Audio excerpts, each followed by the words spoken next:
essa organização. Eu estou envergonhada por ter dado o controle de minha vida à organização.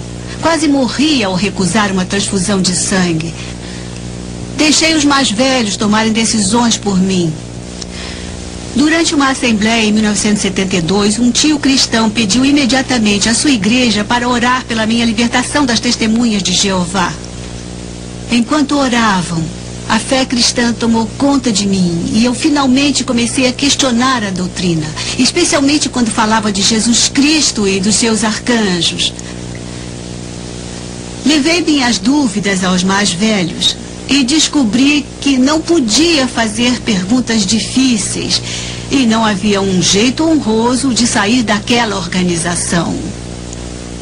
Saí no início de 1975, causando furor na congregação, já que o Armagedon era esperado para poucos meses. Foi a melhor decisão que eu tomei, além de receber Cristo como o meu Salvador. E meu marido, Kit, e eu temos servido a Deus desde então, como o meu Salvador. E meu marido, Kit, e eu temos servido a Deus desde então. Comecei com as testemunhas de Jeová no início de 40. Quando finalmente saí da prisão, continuei como testemunha de Jeová até a década de 70. No entanto, eu tinha lido livros cristãos proibidos e não estava seguindo a doutrina da maneira como eu devia. E me confessei aos mais velhos. E eles então dispensaram meus 26 anos de serviços. Em 10 minutos, eu estava fora. Mas então um amigo cristão colocou seus braços à minha volta e me mostrou o amor de Cristo. E eu senti mais amor nele em 10 minutos do que em todos aqueles 26 anos de organização. Mais tarde, ao ler um livro cristão, eu tive certeza de que Jesus Cristo é o Senhor. E caí sobre os meus joelhos e o recebi como meu Salvador. Bem, eu tinha 6 meses quando meus pais se tornaram testemunhas de Jeová. E vivi totalmente para a organização por 15 anos. Mas vi muitas injustiças através dos anos. Muita falta de gentileza e tão pouca piedade, apesar de pregarem o contrário, fora aqueles que realmente se sacrificaram pelo bem da organização. Finalmente, depois de destruírem minha família, comecei a investigar a organização Sentinela e a ler a Bíblia. Porque eu queria saber se as testemunhas de Jeová eram um canal de Deus. Eu queria saber como obter a vida eterna. Bem, descobri que Jesus Cristo é o caminho, a luz, a verdade, não qualquer organização. E é claro, Jesus sim nos dá a vida eterna. Eu estava saindo do colégio em 1973 e pensava em ir para a faculdade de Direito. Naquela época, meus pais, testemunhas de Jeová, me disseram que o Armagedon seria em 1975. Eu só tinha mais 18 meses de vida. Então larguei os estudos e me juntei às testemunhas de Jeová. Mas graças a Deus, alguns cristãos maravilhosos me mostraram que eu estava seguindo um falso profeta. Esses fatos estão em meu livro. Eu não gosto que me enganem. Quando descobri que a Sociedade Sentinela estava me enganando, soube que estava em um culto. Mas então aconteceu algo maravilhoso. Eu aceitei Jesus como meu Salvador e ele nunca mentiria para mim. Muitas pessoas aceitam a mentira ao lerem a Sentinela. Agora dedico minha vida a mostrar a elas o resto da história, a verdadeira história das testemunhas de Jeová. Uma organização de falsos profetas. Minhas orações a Jesus abriram os olhos de muitas testemunhas de Jeová para o verdadeiro amor de Cristo. Esse programa analisou o livro Testemunhas de Jeová, Arautos do Reino de Deus. Os líderes da Sentinela dizem que é a história verdadeira da religião deles, mas acabam de ver que a versão real da história deles é uma perversão dos fatos. Ainda declaram que todos devem acreditar neles para serem salvos. Na verdade, as testemunhas de Jeová são arrogantes ao nos convidar à organização de Jeová para a salvação. Mas Jesus Cristo diz em sua palavra: eu sou o caminho, a verdade e a vida. Ninguém vem ao Pai senão por mim.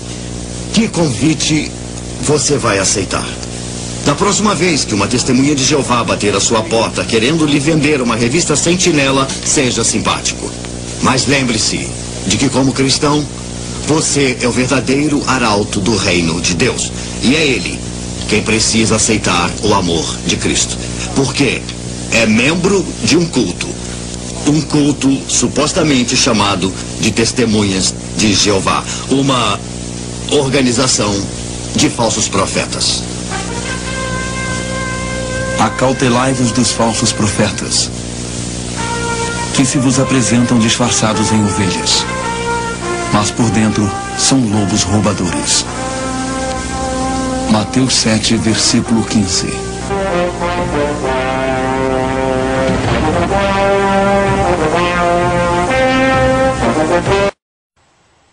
Graça e paz, meu querido irmão em Cristo Jesus. Os testemunhas de Jeová costumam dizer que eles não são falsos profetas pelo fato de Charles Taze Russell e outros líderes deles terem anunciado o Armagedon em datas específicas.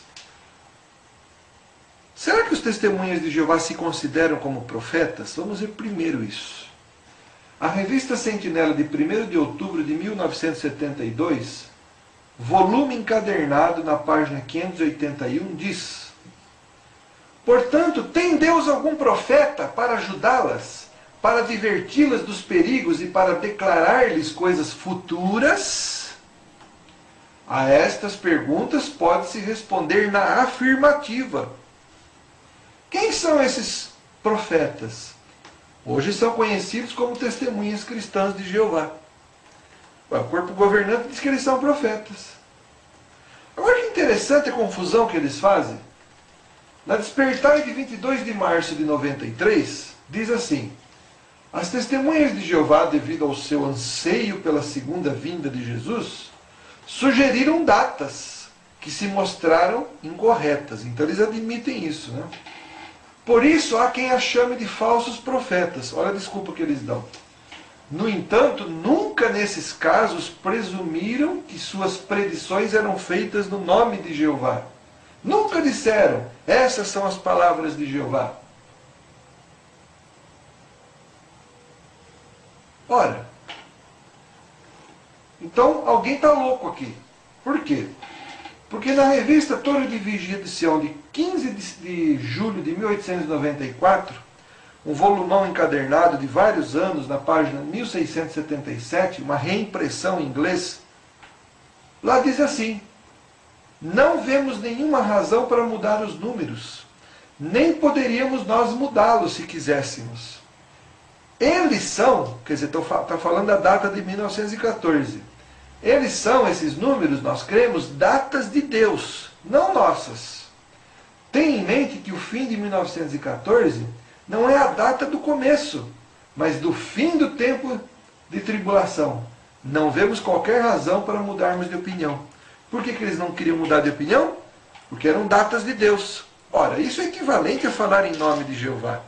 Se eu prevejo, se eu faço uma previsão de uma data e digo que essa data é data de Deus, é a mesma coisa que eu falar que ela foi feita em nome de Jeová.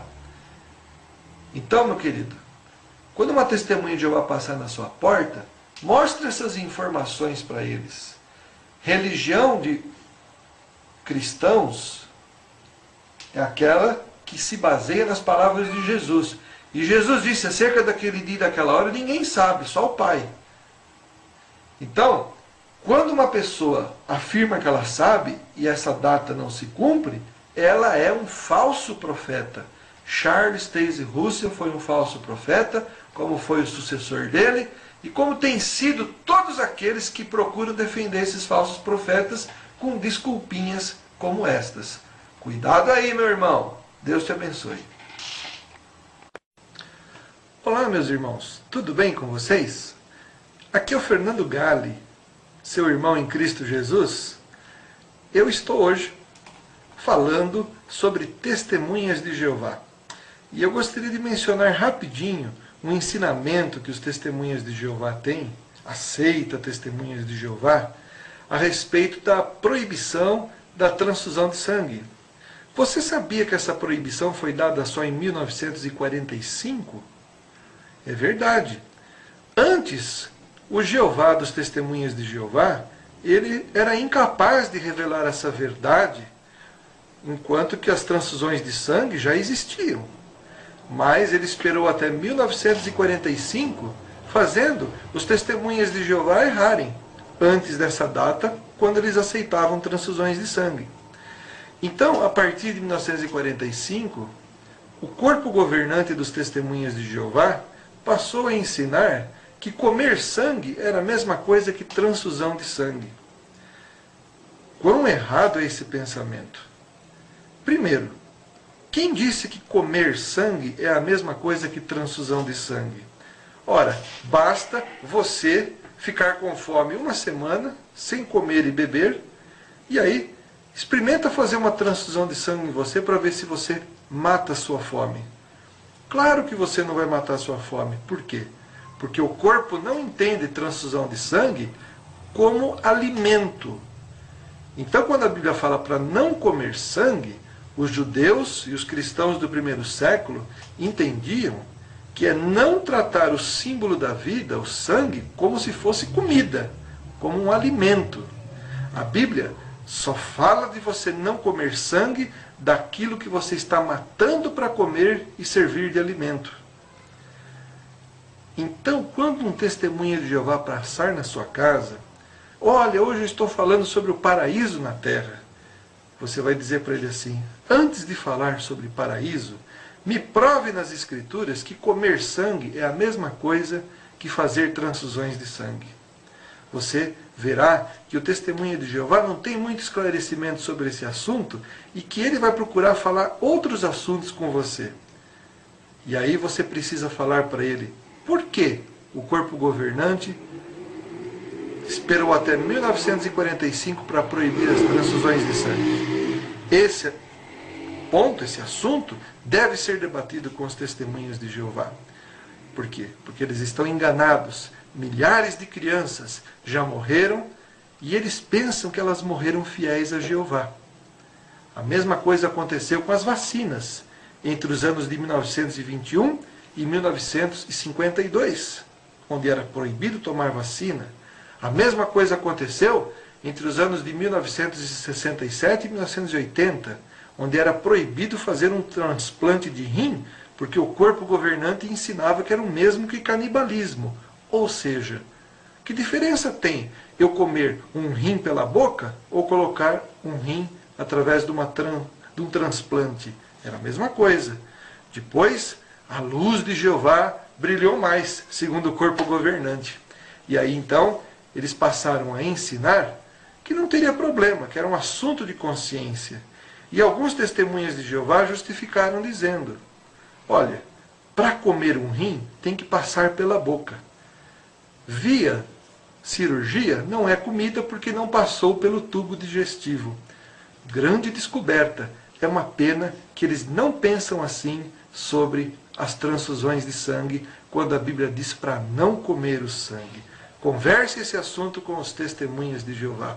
Um grande abraço em Cristo Jesus para você, meu irmão. Amém. Estou aqui de novo, pessoal. O que eu vou mostrar para vocês agora é um ensinamento antigo sobre os testemunhas de Jeová. Em 1961, os testemunhas de Jeová questionaram o corpo governante. Fizeram uma pergunta: existe alguma base bíblica para alguém aceitar um transplante de rim, ou seja lá de outro órgão?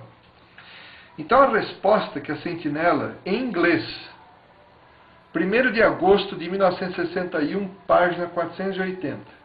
Em português, 1º de fevereiro de 1962, página 96, é volume encadernado. A resposta que eles deram foi a seguinte: a questão de a pessoa colocar o seu corpo ou partes dele à disposição de homens de ciência ou médicos no momento da morte para fins de experiências científicas, ou substituição em outras pessoas, quer dizer, um transplante,